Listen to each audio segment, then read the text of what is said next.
అంగస్తంభన సమస్య లేదా శీఘ్రస్ఖలనం అంటే ఎరెక్టైల్ డిస్ఫంక్షన్, ప్రీమెచ్యూర్ ఎజాక్యులేషన్. ఈ 2 మగవాళ్ళు కామన్‌గా ఎదుర్కొనే సెక్షువల్ సమస్యలు. అంగస్తంభన సమస్య అంటే దాన్నే ఎరెక్టైల్ డిస్ఫంక్షన్ అంటారు. శీఘ్రస్ఖలనం అంటే దాన్ని ప్రీమెచ్యూర్ ఎజాక్యులేషన్ అంటారు. మగవాళ్ళు కామన్‌గా ఈ 2 సెక్షువల్ సమస్యలనే ఎక్కువగా ఫేస్ చేసేది ఈ రెండిటినే. అంగస్తంభన సమస్య లేదా శీఘ్రస్ఖలనం. అసలు కానీ చాలామందికి ఉండే ఒక సెక్షువల్ అవేర్‌నెస్ లేక అసలు వాళ్ళకి అంగస్తంభన సమస్య ఉందో తెలీదు, శీఘ్రస్ఖలనం ప్రాబ్లమ్ ఉందో తెలీదు, 2 ఉన్నాయో కూడా తెలీదు. జస్ట్ వాళ్ళకి తెలిసిందేంటి అనంటే మాకు సెక్షువల్ ప్రాబ్లమ్ ఉంది అనేదే చెప్తారు. అసలు ఆ సెక్షువల్ ప్రాబ్లమ్ అనేది అంగస్తంభన సమస్య, శీఘ్రస్ఖలనమా అనేది కూడా వాళ్ళకి సెక్షువల్ అవగాహన ఉండదు. అసలు అంగస్తంభన సమస్య అంటే ఏమిటి? శీఘ్రస్ఖలనం సమస్య అంటే ఏమిటి? అండ్ ఈ రెండిటికి ఉన్న తేడా ఏమిటి? నా పేరు doctor Kranthi Kumar Reddy, consultant andrologist, J andrology and men's health.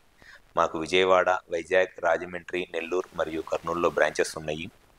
నేను మగవాళ్ళలో ఎటువంటి సెక్షువల్ సమస్యలున్నా, ముఖ్యంగా అంగస్తంభన, శీఘ్రస్ఖలనం సెక్షువల్ ప్రాబ్లమ్స్‌కి నేను ట్రీట్మెంట్ చేస్తాను.